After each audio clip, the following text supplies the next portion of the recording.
Hello everyone, you're welcome to this video.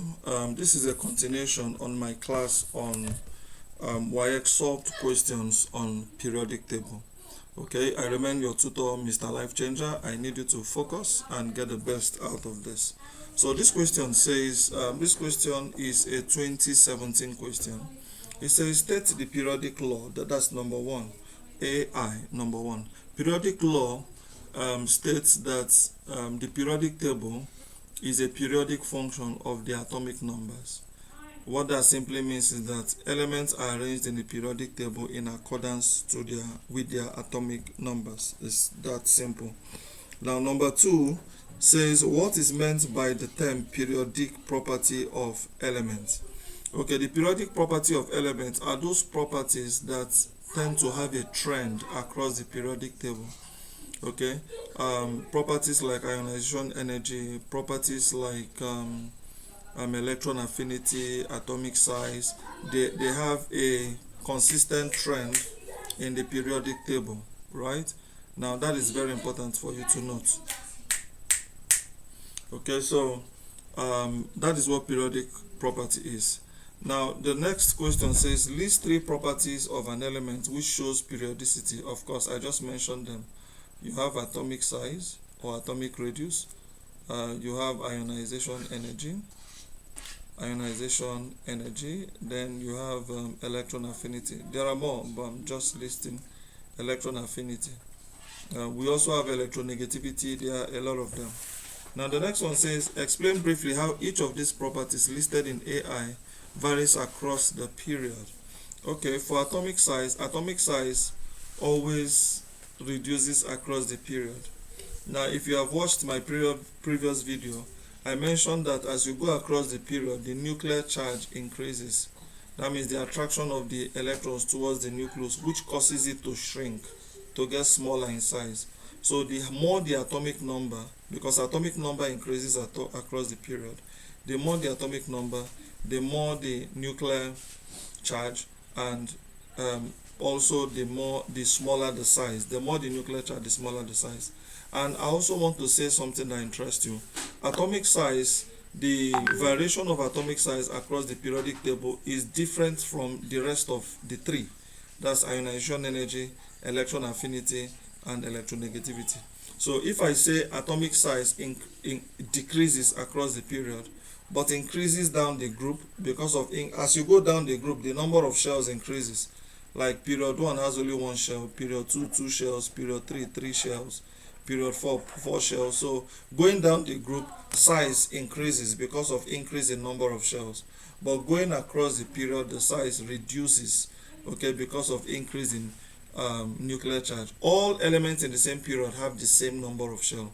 Period 1 has 1 shell, period 2 has 2 shells, period 3 has 3 shells, period 4 has 4 shells. The only thing that differentiates them in a period is the nuclear charge. The higher the nuclear charge, the smaller the size, it reduces.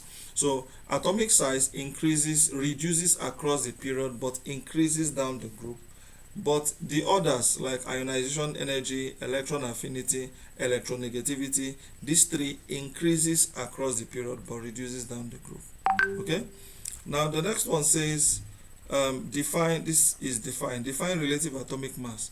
Okay, relative atomic mass by definition is the mass of an atom, okay, relative to 1/12 the mass of carbon 12. You can write that as a formula. RAM is equal to mass of atom, okay, divided by 1/12 of mass of carbon 12. That's simply it. Writing this formula alone, gives you the mark, but what I said is also correct. So relative atomic mass, you can say it is the ratio of the mass of an atom to 1/12 the mass of carbon 12, or you say it is the mass of an atom relative to 1/12 the mass of carbon 12. Interesting, right? Now the next question here, CI, says, which phenomenon is exhibited by an element Z which exists as actually should be 25% and 75%, and that phenomenon is called isotopy. Okay, some questions are missed out here. Isotopy is a phenomenon whereby an element would have different atomic number, but we have the same atomic number but different mass numbers. Okay, the same atomic numbers but different mass numbers. Okay, so now that now leads us to the next one. It says state the method used for collecting each of the following gases. Now, the collection of gases in the laboratory is depending on the weight. Okay, if it is heavier than air, it means that it will be collected by downward delivery. Downward delivery. Now, downward delivery also is called upward displacement. Call it upward displacement. Okay. Now, but if the gas is less heavier, is less dense than air, it is collected by upward delivery. Collected by upward delivery. Upward delivery simply means downward displacement. Downward displacement. Okay, that's important. Now, how do you know a gas that is heavier than air? That's very simple. Just to make sure you know the atomic mass of air. The atomic mass of air is 29. So that's the atomic mass of air. Or do we say molecular mass of air, right? Now, let's calculate for each of these. CO is 12 plus 16, that is 28. So it's less than 29. That means it's going to be collected by upward delivery. It's less dense. Okay, then HCl, hydrogen is 1, chlorine is 35.5, that will be 36.5.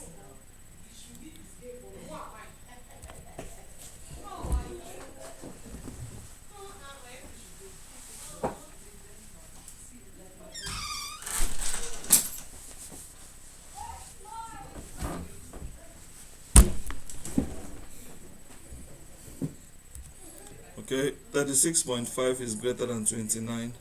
That is downward delivery. So this is going to be collected by downward delivery. Then hydrogen, this is hydrogen, should be H2. Hydrogen is 2 times 1, which is 2, is less than 29. This is also collected by upward delivery. Okay, now this is very important. This is how gases are collected in the laboratory. Okay, so thank you very much. See you in my next video.